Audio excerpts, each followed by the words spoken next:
Kumakalat ngayon sa social media ang listahan ng mga Digimon supporters na pambato nila ngayong darating na eleksyon taong 2028 mga idol. Narito po ang kanilang mga idolo na pambato daw nila para sa eleksyon 2028 mga idol.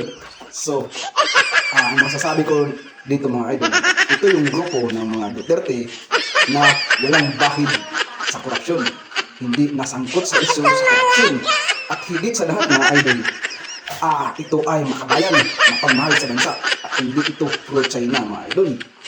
Kaya ang masasabi ko dito mga idol, mga DDS lang ang nakuha dito dahil sa katangahan nila. Kaya sure ko, ibuboto ko ng mga DDS na ulaga. At kayo na mas kawain, bahala kayo dyan. Ito lang ba? Panawala yun. So, okay, may pag-release na tayo. Aray ko!